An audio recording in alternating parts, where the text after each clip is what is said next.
Welcome to Judge It, where we rip apart the shiny facade of justice to reveal its jagged edges. Today, we're diving into a story that sounds like a twisted social experiment, except it's real. What happens when a millionaire trades his penthouse for a janitor's mop, only to face raw, unfiltered racism? This isn't just a tale of privilege flipped upside down.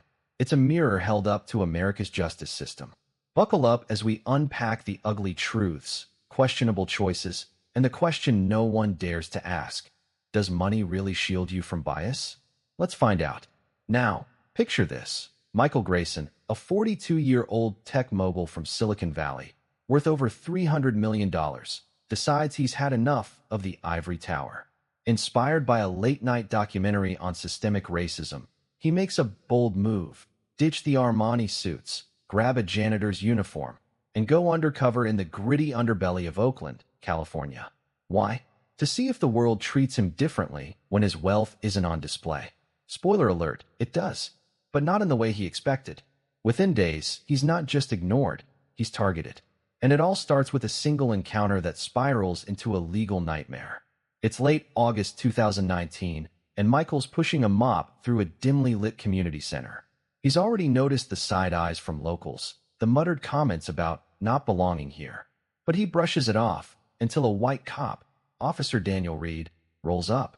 Reed, 35, has a reputation in Oakland for keeping things in line, which locals say translates to targeting anyone who doesn't fit his idea of normal.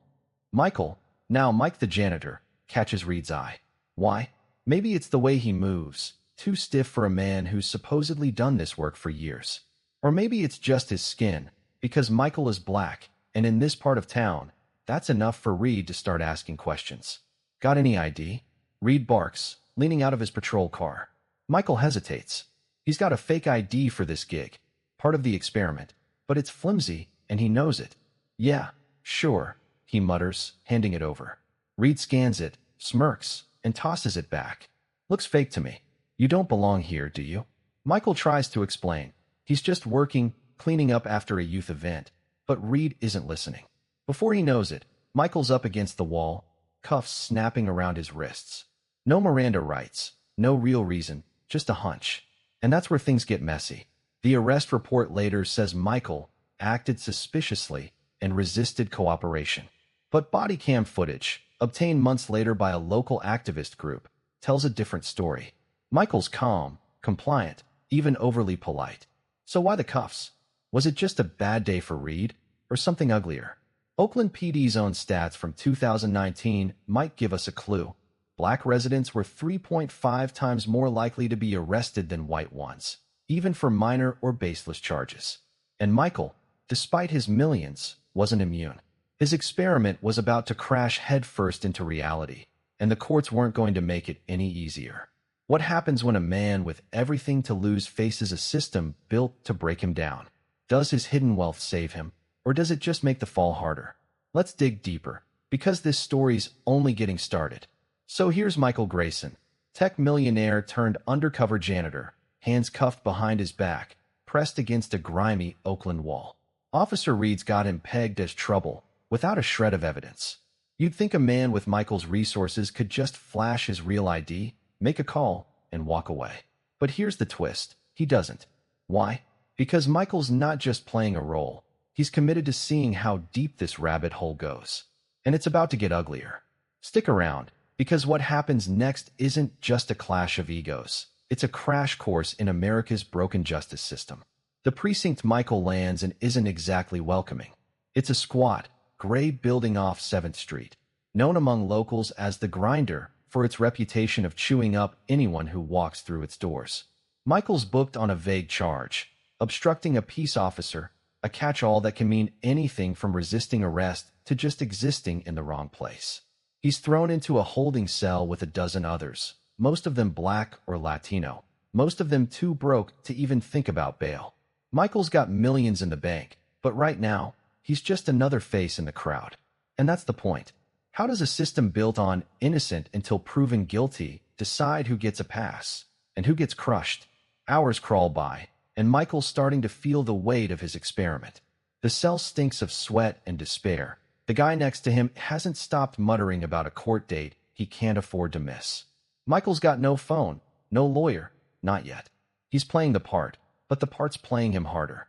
Then, a public defender finally shows up, overworked, underpaid, with a stack of files thicker than a phone book. "You got a story?" she asks, barely looking up. Michael nods, keeps it vague. "Wrong place, wrong time." She sighs, scribbles something, and mutters, "Plead out if you can." Trial's a gamble. A gamble? For a man who's never seen the inside of a courtroom, that word hits like a brick. Let's pause here for a second. In 2019, the American Bar Association reported that 80% of defendants in state courts use public defenders, lawyers handling up to 200 cases at once. In Oakland alone, some defenders had less than 10 minutes per client. Think about that. 10 minutes to decide your fate. Michael's starting to see the cracks in the system, but he's still got an ace up his sleeve, his real identity. Should he use it? Or does he double down, risk a trial, and see just how far this bias goes? What would you do? Play the card or roll the dice? Back to the story. Michael's released on a $500 bail after 48 hours. Peanuts to him, but a fortune to most of the guys still stuck in that cell. He's got a court date in 3 weeks, and Officer Reed's report paints him as a troublemaker with questionable intent. The body cam footage? Buried for now, Oakland PD isn't exactly quick to release anything that might make them look bad. Michael's got a choice. Go back to his penthouse, call it quits, or show up to court as Mike the Janitor and face the music. He picks the latter. Why? Because he's pissed and curious, and maybe a little naive about what's coming. Here's where it gets dicey. The judge assigned to his case, Judge Harold Bennett, a 63-year-old white guy with a track record of harsh sentences for minor offenses, doesn't mess around. In 2018 alone, Bennett sent 72% of nonviolent offenders to jail instead of probation, far above the state average. Michael's charge might be flimsy, but Bennett's known for seeing patterns of behavior where there aren't any, especially if you don't look like him. Michael's walking into a courtroom where the odds are stacked against him, and he's starting to wonder, can money really buy justice, or does skin color still call the shots? As the court date looms, Michael digs deeper into Reed's history. Turns out, Reed's been named in 3 lawsuits for excessive force, all against black men, all settled out of court by the city. No convictions, no real consequences. Does that sound like accountability to you? Or just a system covering its own tracks? Michael's about to find out, and what happens in that courtroom will either break his experiment wide open or bury him in a mess he can't escape.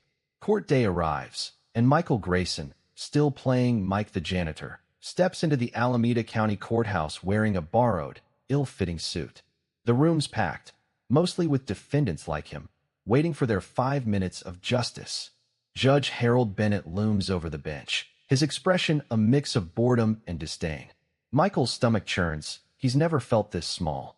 He's used to boardrooms, not courtrooms. But there's no turning back now. As his name's called, Officer Reed's there too, sitting smug in the front row, ready to testify. Here's where the experiment either pays off or blows up in Michael's face.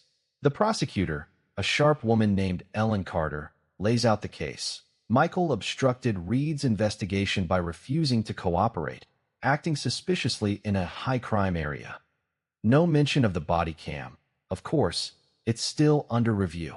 Reed takes the stand, spinning a tale of Michael's aggressive demeanor and evasive answers.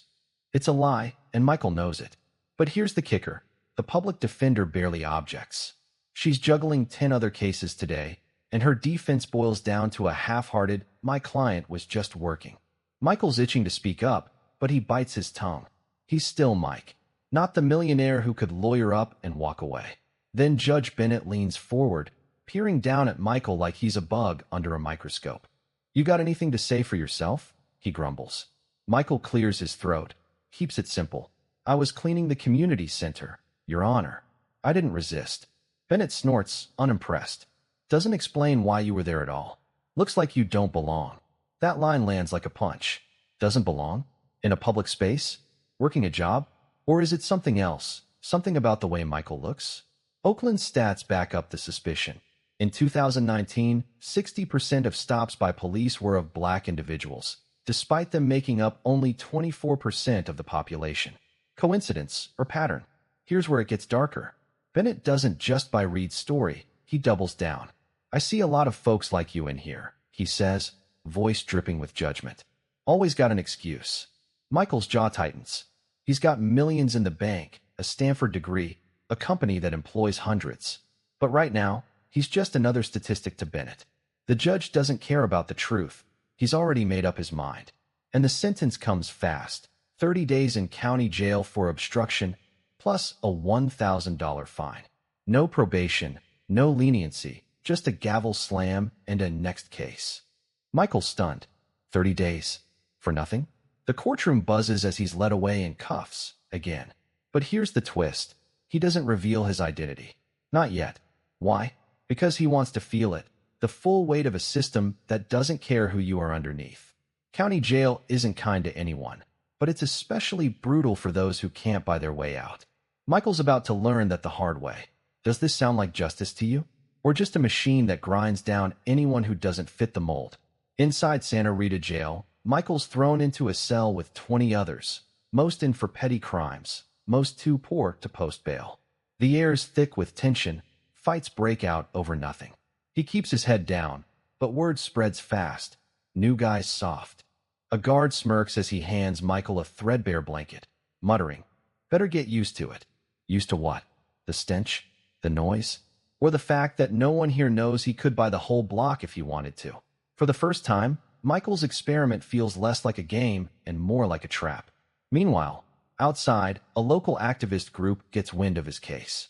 They've been fighting Oakland PD for years, digging up body cam footage through public records requests. They find Reed's tape, and it's damning. Michael wasn't aggressive. He wasn't even evasive. So why the arrest? Why the jail time? The activists start raising hell online, tagging the story with hashtags like #JusticeForMike. But here's the question. Will the truth come out in time to save Michael? Or will the system bury it, like it's buried so many others? 7 days into his 30-day sentence, Michael Grayson's experiment takes its sharpest turn yet. Santa Rita jail isn't just uncomfortable, it's dangerous. A fight breaks out in the mess hall. Michael catches a stray elbow, blood trickling down his lip. He's had enough. That night, he makes a call from the jail's payphone, not to his lawyer, but to his assistant. "Get me out," he whispers. The next morning, Michael Grayson, tech mogul, walks out of jail, his real identity revealed. Charges dropped, record wiped clean. Money talks, even when the system doesn't want to listen. But here's the rub. What about the guys still inside? The activist group's campaign finally forces Oakland PD to release the body cam footage. It's explosive. Officer Reed's lies unravel in pixelated clarity. Local news picks it up. Hashtags like #JusticeForMike trend for days. Reed's suspended, pending investigation, but no real punishment sticks. The city settles with Michael for an undisclosed sum, rumored to be 7 figures. Judge Bennett, he retires quietly, no apology, no accountability.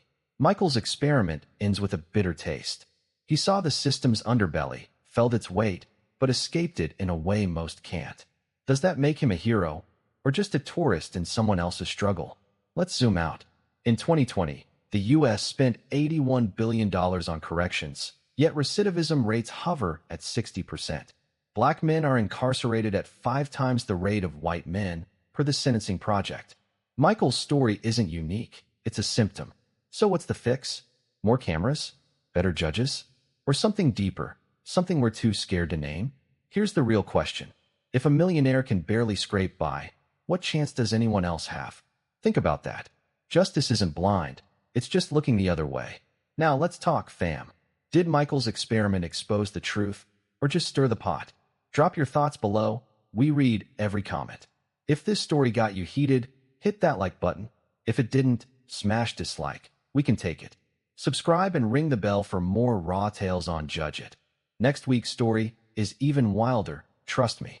Share this with someone who needs to hear it. Let's keep the convo going. Stay curious, stay sharp. See you in the next one.